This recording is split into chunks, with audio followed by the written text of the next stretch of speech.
What is going on, everyone? My name is Andy. Welcome back to another FPL video. In this one, it's my team selection for Game Week 7. So we're going to have a quick look at how Game Week 6 went, then look at transfer thoughts, captaincy plans, and all that good stuff for Game Week 7. So if you enjoyed the video, make sure to give it a like, hit that subscribe button if you are new around here as well. And Game Week 6 was bad. Like, it was really, really bad. The worst game week so far for me this season. My Game Week rank was 8.9 million. Bearing in mind, there's only just over 10 million players. I was almost one of the worst FPL teams in the whole world this week, right? So 33 points wasn't great. The only two players that returned for me were Haaland, and because I didn't captain him, I didn't want him to return anyway because he was so heavily captained that any points he got meant my rank would go down. Obviously, Salah captain blanked again, not great against Everton. Did hit the post, which would have been lovely if it had gone in because he would have basically matched Haaland, but it didn't, right? So ifs and buts and all that kind of stuff. So Haaland returned, that wasn't great. And then Gross got me an assist. I actually thought Gross played really well in that game. Maybe could have had,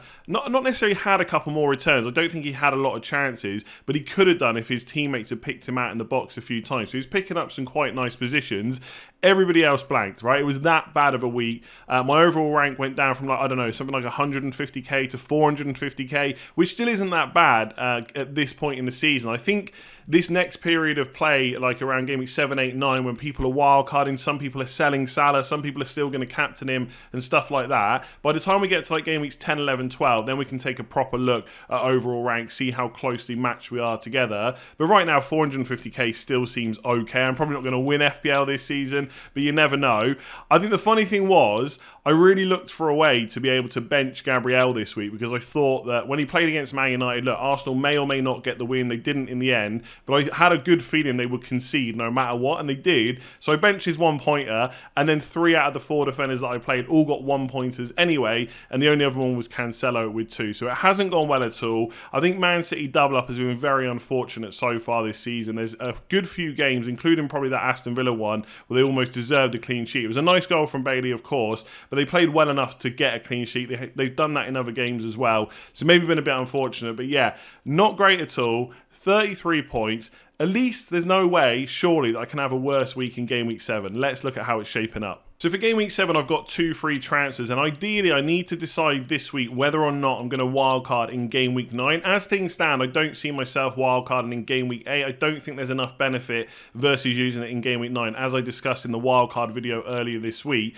But the reason I need to decide is it might change the way I use my transfers. I might go for some shorter term punts because I know I don't need to keep them long term. So for example, Man United playing Leeds in Game Week 8 is a fixture I'd like to have at least one attacker from, and I can afford to take that punt if I'm then wildcarding the next week to change my team around. There is a move I can make this week, which I'll come on to in a minute, which delays that decision until Game Week 8, where I just make one move this week, roll the transfer, and that player I bring in is good for this week, next week, and then obviously for the kind of medium term, whether I wildcard or not. So that's a consideration. I think for Man City, obviously, I've still got the double up in defence, Spurs at home. They do play Wolves away the week after. Obviously, Jimenez hasn't necessarily been great since his injury. Wolves are not scoring a huge amount of goals. Their new striker Klajzic is now injured. They're trying to get someone else through the door. That hasn't happened yet. So I think even if Man City double up this week doesn't look great, next week it still looks pretty good, I would say. Although the match is away, so it's not necessarily going to be super easy. But I think there is even a chance of them getting a clean sheet against Spurs at home. I think we can all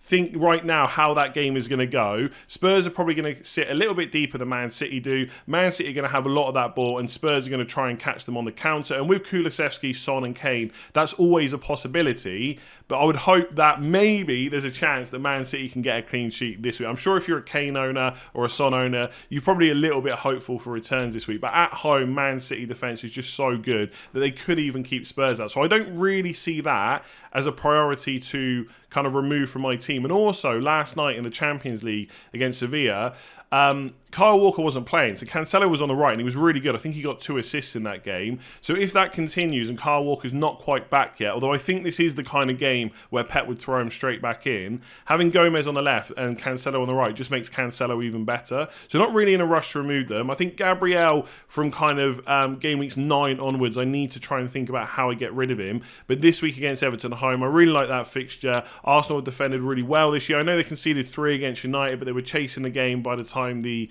kind of second 2 goals went in. Well, they weren't necessarily chasing the game for the second goal, I guess, but they did start pushing up in attack to try and get that second goal, so they took the lead, and Man United obviously were able to get in behind. So I think against Everton at home, it should be a much easier fixture.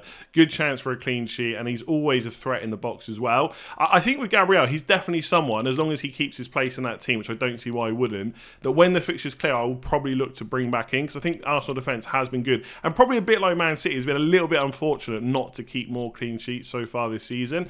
Trent, look, Liverpool players, if you're wildcarding in Game Week 9, you could possibly look to get rid of on Game Week 8 to go for a bit of a punt and then maybe bring them back if you want to. But against Wolves at home, I'm just not interested in selling him whatsoever. I know the Liverpool team we're seeing right now is maybe not as good as the Liverpool team we've seen over the last season, 2, 3, 4, maybe even 5 seasons, right? Maybe not quite that far back, but you know what I mean.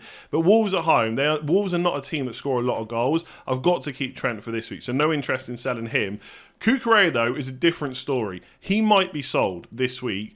I don't know if he's going to start. I'm pretty confident he will. I think Chilwell started in the Champions League. The turnaround time from Tuesday to Saturday is pretty good. So he has got a bit of time for recovery. But we need to remember that the weekend just gone, Tuchel still played down Chilwell's fitness. Even though he came on, did really well. I think he got a goal and an assist in that game. And he is a much better attacking wing-back than Cucurella. I think most people would agree Chelsea's first choice backline is Chilwell, Koulibaly, Silva, Fofana, and then Reece James.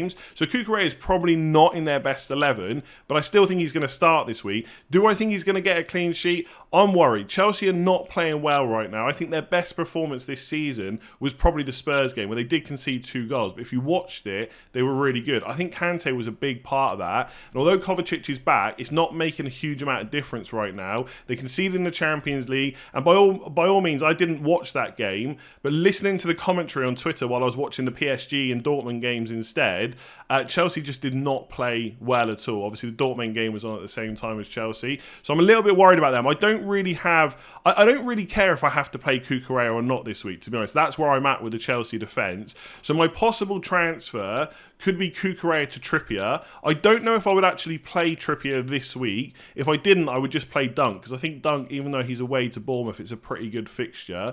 But I guess because Trippier is so attacking, I may just play him if I bring him in. And I think that transfer then allows me to delay the wildcard decision possibly till next week. I still think it's more ideal to know you're definitely going to use it in Game Week 9, because if you are, those transfers might differ. But Trippier is a good short-term option and a good medium-term option. So if I decide not to wildcard, I'm happy to have Trippier anyway. So I kind of like that idea of doing Cucurella, who even if he starts this weekend, his minutes are now going to be a bit of an issue going forward. Not in a major way, but Chilwell is going to take up more minutes as the season progresses. And Chilwell is a good option. I've still got Dunk on the bench. That allows me to then roll a transfer to next week. So that's one possible transfer, Cucurella to Trippier. Otherwise, I'm actually fairly happy with my defence, even though it was awful last week. So moving on to midfield, let's get the easy ones out of the way first. So Pascal Gross is obviously staying. Bournemouth away is a really nice fixture. Brighton have just put 5 goals past Leicester. And I don't think anyone is sitting here thinking that Bournemouth are a better defence than Leicester. Right? As bad as Leicester have been, I don't think Bournemouth are necessarily better. Of course, it would be nicer if the game was at home, but away fixture against Bournemouth, pretty decent. And although Gross was only involved in 1 of those 5 goals, like I said during the Game Week 6 review, he picked up some nice positions. He's also on pretty much all corners, any free kicks that are being crossed in as well, and his delivery is decent too. And you've got players like Webster and Dunk in the box, so possibly assist potential there, and also picking up those positions in the box. Hopefully his teammates can find him, so he stays. Same with Martinelli. Look, there's going to be a decision to make soon with Arsenal players from Game Week 9 onwards when the fixtures turn, but Martinelli is such good value, and I think even with Gross in my team, their fixtures soon, they've got Liverpool and Arsenal, I think, or Liverpool and Spurs in Game Weeks 9 and 10, I believe, and then you've got Rashford, but is he a long-term option? Is he going to be fit? I'll discuss that in a minute. There's not a huge amount of players around the 6.5 million price point that are better than Martinelli. So I might actually, even if I wildcard in Game Week 9, potentially keep him in my side. I think I'm definitely going to be looking to get rid of Gabriel. We'll come on to Jesus in a minute as well. But Martinelli may stay. And I think Everton at home, I think I discussed this in one of the other videos this week, that Everton have made enough good signings. Onana, I think, looks decent. Obviously, the centre-backs as well, that they might be a more difficult team to play against at some point. But I'm not sure they're there just yet. And Arsenal attack have been so good this season. I could easily see like 2 goals, maybe even 3 at home if they play to the kind of ability that they have, right? So if they play like they did against Man United, they'll definitely get a few more goals than just 1 against Everton at home. So really happy with him. We'll do Salah in a minute, right? Because that's the big talking point. Diaz, I'm a little bit concerned over his minutes because he's played a lot so far this season and Klopp hasn't really been able to rest him too much, mostly because of kind of injuries, but also because of how the games have been going. He's had to leave him on as well. So he's not really missed too many minutes. So that's one thing to think about.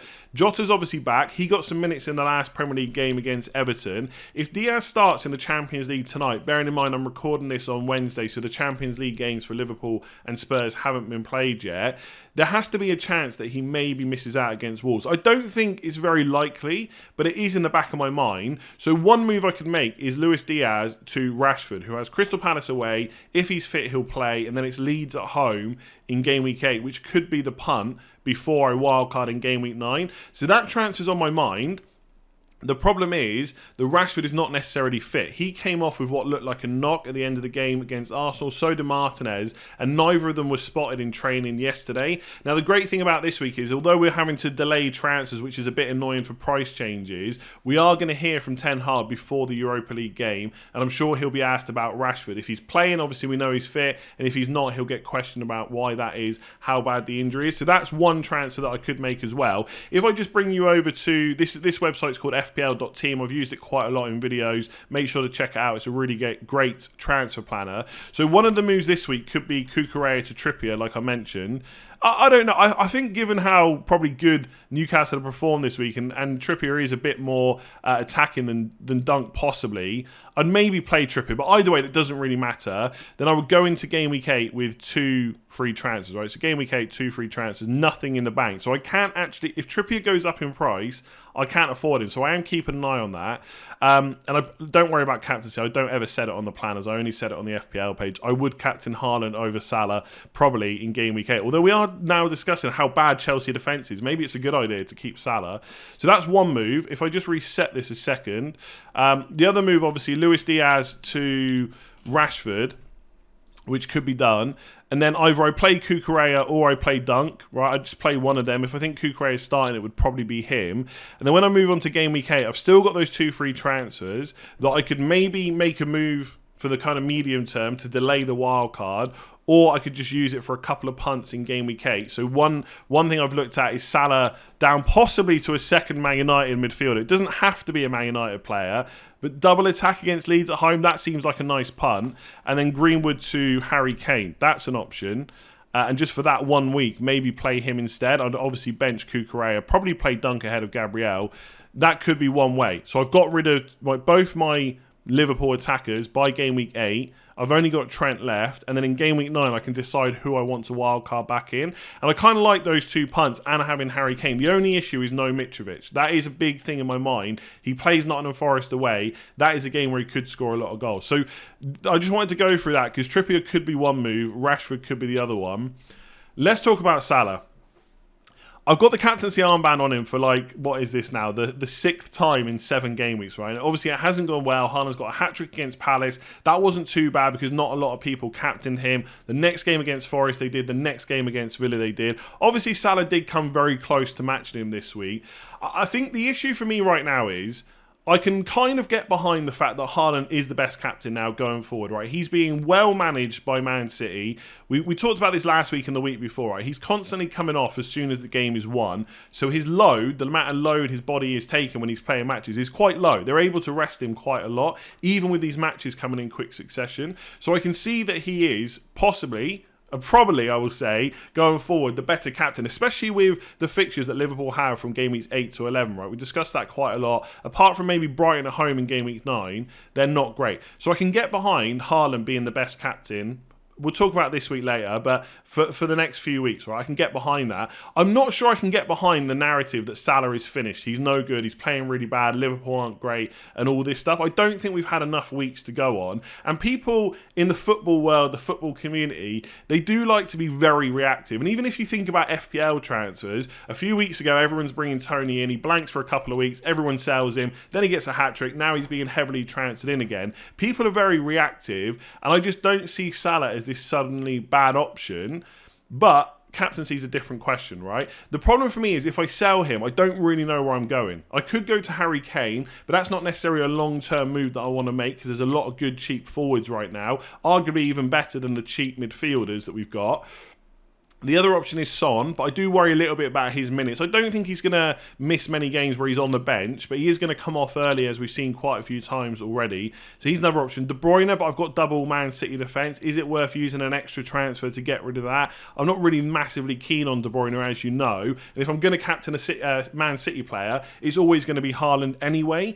So there's not really too much benefits to getting rid of Salah. And even if I went down to like an £8 million midfielder, like Maddison maybe, they've got the fixtures, but Leicester are playing really bad. Bowen potentially, Saka, we're about to come into those fixtures for Arsenal that aren't great. We're talking about getting rid of Diaz. I could go to Foden, but then again, I've got to free up one of the Man City slots by getting rid of the defenders. I just find it difficult to get rid of Salah because I know he can turn it on at any minute. And I just don't know where else I'm putting that money apart from for a short-term punt on Harry Kane. So as it stands, there's no plans whatsoever to sell him this week. I think the only way I sell him in Game Week 8 is if I absolutely lock in that Game Week 9 wildcard and then possibly bring him back. But again, the way Chelsea are playing right now with Kante injured, I don't even know if having Salah against Chelsea is that bad of an option, right? And let's not forget, he is on penalties and all that kind of stuff as well. We've seen McAllister score 3 goals so far this season because they've had 3 penalties. There's nothing to say that Liverpool won't get that soon as well. And obviously Man City could, and Haaland will score goals. So I don't think I can get rid of Salah. The captaincy armband is on him. The reason I'm finding it difficult to move it is I went against Haaland against Forest at home. Yeah, okay, that looks stupid now. Fair enough. I went against him against Villa away, and okay, that was closer. Salah almost got his goal. He hit the post. If he'd matched him, I don't think this conversation would be quite as bad. So is it really going to be this week when Man City play Spurs at home where I change that armband? I'm not sure. So right now the captaincy is on Salah, but let's talk about Haaland. So adding in the forwards, we've got Haaland and Jesus. Just before I talk about them, I've just seen the news that Chelsea have sacked Thomas Tuchel. That seems absolutely crazy to me. I know Chelsea aren't playing that well right now, but they have just spent a huge amount of money, presumably to back the manager, and to not give him a chance to kind of turn things around just seems absolutely crazy to me. He's one of the top managers in world football. Who are they going to get in? Are they going to go for Potter or someone like that? Are they going to go for Pochettino? Would Pochettino even want to go when he's got those links to Spurs? It's going to be interesting to see. I think that throws up a few dilemmas. Like if Chilwell's anywhere near fit, I'm sure the new manager will probably play him over Cucurella. We'll have to wait and see what they say. It probably makes me a little bit more likely to move him on or at least to bench him this week. And maybe that will make Chelsea better or worse defensively. So maybe having Salah and Diaz and Trent against them in Game Week 8 won't be such a big issue. I'll have to kind of digest that information, see who they put in place instead, and maybe talk about on the Game Week preview or the final thoughts video. But I wanted to mention it in this video because I have just seen that news. Coming back to the forwards, Gabriel Jesus is obviously staying for all the same reasons that I spoke about with Martinez. I do see Everton at home as a pretty nice fixture. Arsenal attacking really well. He's got 6 returns in 6, and there's no reason why he can't get 1 to 2 more attack and returns in this fixture. He is like a big part of the decision, I think, for wildcarding in Game Week 9, because if you've got triple Arsenal like I do, and a lot of people still will have, getting rid of him before, or getting rid of all of them, maybe, possibly not Marseille, but at least 1 or 2 of them, for Spurs at home, Liverpool at home, and Man City at home, seems pretty good. I guess the question that I'm kind of thinking about out loud is, how much of a rush is there to get rid of Jesus before Spurs at home? I mean, Spurs probably a better defence than Man United, but Arsenal did create quite a few chances against Man United. They could have scored maybe another goal, maybe another 2 goals, if they were just a little bit more patient. How will that Spurs game go? Maybe there's not a rush to get rid of him for that particular week, because if you're going to keep him for Brentford away in Game Week 8, you're going to miss the Bournemouth at home fixture for Isak anyway. And I'm not saying he then becomes a bad option, but obviously that's the fixture you really want him for. Maybe we could keep Jesus. Again, I think I'm probably on the Game Week 9 wildcard. I don't see myself coming off of that one, because if I save it till Game Week 12, but then I also hold Jesus, he's one of the reasons to he's one of the players you'd want to get rid of to then wildcard back in. It's just how many chances am I going to have to deal with this team? I don't think I've got enough. So that's probably why I'm on the 9 wildcard. Let's just quickly come back to Haaland and the captaincy. As I said before, I'm finding it difficult to switch. It's not a stubbornness thing, which some people think it is. And I know right now, it's a bit like over the last 5 years. Any time that anyone's tried to even question Salah captain, everyone's been like, Salah, Salah, Salah, Salah, Salah. It feels like that right now. Anytime I try and discuss not captaining Haaland, it's like, you're an idiot. What? Not an idiot, right? People don't really say that. But you got to go for Haaland. Why are you still doing this yourself? Haaland, Haaland, Haaland. And I think... Look, I backed against him for Forest at home and Villa away. That looks a little bit crazy. I don't know if backing against him for Spurs at home is as crazy, especially when Salah's got Wolves at home, which I think is an okay fixture. I know they haven't conceded too many goals, but up against Liverpool at Anfield is a much more difficult task. So I think I'm going to see how Liverpool play in the Champions League. I'm going to keep an eye on Thiago as well. Not Thiago Silva. I know I got that wrong in yesterday's video. If he's back and if he gets some minutes in the Champions League and there's a chance that he starts at the weekend, that will really help Liverpool. Obviously, they got the new signing in midfield as well. If he comes in, we can see how he plays. So I'm on Salah captain right now, but I'm not against swapping it. I know I've said that the last 2 weeks, but I'm really not that against it. I think in game weeks 8, maybe 9, probably 10 as well, I'll captain Haaland. I just find it a little bit difficult this week because it's Spurs at home, and I know Spurs are a good defence. The problem I have is... what I said, I've got a lot of problems as you can tell. What I said a couple of weeks ago, right at the start, when people were talking about Haaland against deep blocks, right? How would he deal with it? And I said at the time, I don't think it matters. If you leave space, he'll get in behind. If you go into a deep block, Man City will just pump balls into the box over and over again. They'll find that space as they always do. And Haaland is an absolute animal in and around that 6-yard box. He always finds space. And also, because he's like, this is great analysis now, because he's so tall, his legs are huge and so long, he just seems to find a way to get on the end of any pass, any cross, all the time.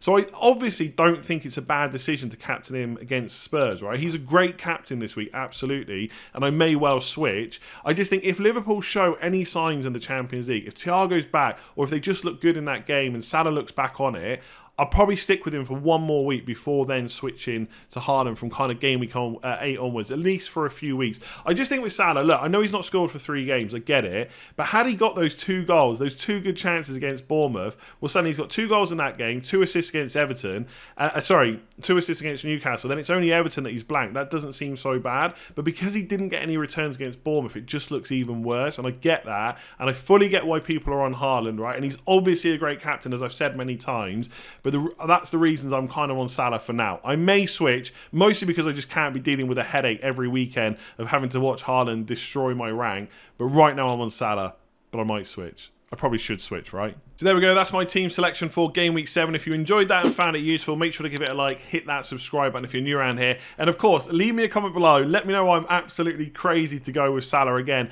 And also your thoughts on my moves. So like Trippier in for Cucurella. Could I get Rashford in for Diaz? Should I wildcard in Game Week 9? Let me know what you're doing in the comments below. As for kind of Thomas Tuchel and Chelsea, we'll discuss that in other videos this week before the Game Week 7 deadline. It's very hard to discuss whether they're going to be better or worse, both overall or attacking wise or defensive wise, until we see who comes in, what kind of formations they like and stuff like that. But given they've signed so many centre backs, I'd find it difficult for someone to come in and not play a wing back system. But obviously if they go to a back 4, yes, the likes of Chilwell, Cucurella and Reece James can still be attacking, as we see obviously with Liverpool with Robertson and Trent, although maybe not so much so far this season. But it does change things, and it might take a few kind of games and stuff like that to implement that. So it's going to be an interesting one. I think it probably makes Chelsea assets in the short term a little bit worse, but let's see what happens. So I'm going to leave it there. Thank you very much for watching. I'll be back tomorrow with another video. If you enjoyed this one, give it a like, hit subscribe, and I'll see you again soon.